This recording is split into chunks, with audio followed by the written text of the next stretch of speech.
ধন্যবাদ আপনাকে। আপনি দেখতে পাচ্ছেন চারিদিক দিয়ে এক রমরমা উৎসব চলছে। আগামীকালকের আমাদের সেন্ট্রালের নেতৃবৃন্দরা আসছেন।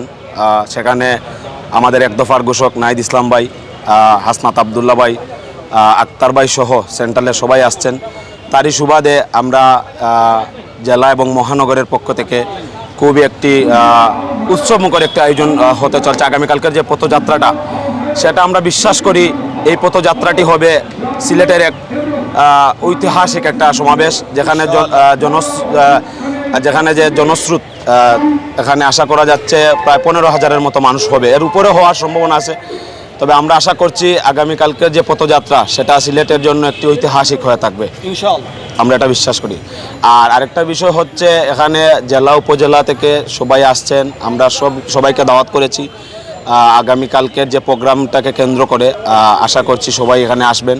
আর যারা লাইভের মাধ্যমে দেখবেন, যারা এখন দেখছেন, আপনাদেরকেও দাওয়াত রইল। পরবর্তীতে যারা দেখবেন তাদেরকেও দাওয়াত রইল। আগামীকালকে কেন্দ্রীয় শহীদ মিনারে আসবেন। এখানে বৈষম্যবিরোধী ছাত্র আন্দোলন থেকে উঠে আসা এনসিপির বর্তমান দায়িত্বপ্রাপ্ত আমাদের আহ্বায়ক জনাব নাহিদ ইসলাম ভাইও আসবেন। আমরা সিলেটবাসীকে আমন্ত্রণ জানাচ্ছি আগামীকালকে শহীদ মিনারে স্বতঃস্ফূর্ত অংশগ্রহণ করার জন্য। সিটিতে আমরা গত কয়েকদিন আগে দেখেছিলাম যে সিলেট সিটি কর্পোরেশনের যারা দায়িত্বপ্রাপ্ত ছিল, তাদেরকে দেওয়া হয়েছিল রাত্রে কিছু ক্লিন করার জন্য। ওরা আমাদের যে প্রেস্টনটা বা যে লিফলেট যেগুলো লাগানো হয়েছিল, সেইগুলা তারা ভালোভাবে আসলে দেখতে পারে নাই, যার কারণে তারা ওটা ছিঁড়ে ফেলেছিল। পরবর্তীতে আমরা সিলেট সিটি কর্পোরেশনের আমাদের জেলা এবং মহানগরের নেতৃবৃন্দরা গিয়েছেন। সেখানে যাওয়ার পর ওনারা আশ্বস্ত করেছেন যে ওটা আসলে ভুলবশত হয়েছে, এটা আর হবে না। এখন এদের পরবর্তীতে আমরা জানি যে কিছু দুষ্কৃতিকারীরা ফ্যাসিস্ট সরকারে যারা ছিল, তারা উদ্দেশ্য প্রণীতভাবে আমাদের ব্যানারটিকে ছিঁড়তেছে। আমরা এর তীব্র নিন্দা প্রতিবাদ জানাচ্ছি। কারণ ব্যানার কিংবা পেস্টন ছিঁড়ে একটা প্রোগ্রামকে আটকানো সম্ভব নয়। কারণ এখানে যে জনস্রোতটা সৃষ্টি হচ্ছে, সেটি মানুষের অন্তর থেকে এবং হৃদয় থেকে আসতেছে।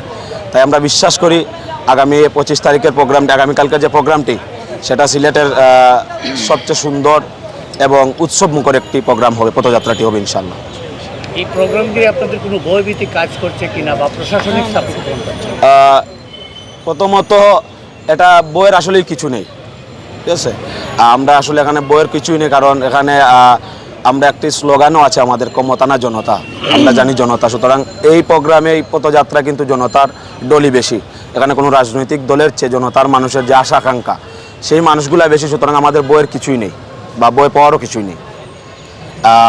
তার সুবাদে আমরা আমাদের জায়গা থেকে অটুট আছি।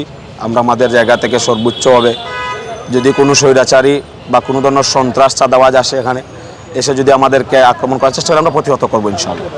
তবে এখানে আমাদের প্রশাসনিক সর্বোচ্চ সাপোর্ট আছে, এটা আপনাকে আগাম জানাচ্ছি। প্রশাসনিকভাবে আমাদেরকে সর্বোচ্চ সহযোগিতার হাত বাড়িয়ে দেওয়া হয়েছে। কি পরিমাণ জনসমাগম করতে পারে বলে ভাবছেন? আমাদের আশা 15,000 ছাড়িয়ে যাবে ইনশাআল্লাহ। 15,000-এর মতো মানুষ হতে পারে। তো তাদের জন্য কি আপ্যায়নের ব্যবস্থা বা তাদের কি এখানে অনেক ডোনেট আছে, যারা তাদের ব্যক্তিগত স্পন্সর করবে। যারা জেলা থেকে আসবেন, জেলার নেতৃবৃন্দ আছেন, তারা তাদের নেতৃত্বে নিয়ে আসবেন। তারা তাদের জায়গা থেকে খানা টানার যদি কোনো বিষয় থাকে, সেটা তারা দেখভাল করবে ইনশাআল্লাহ।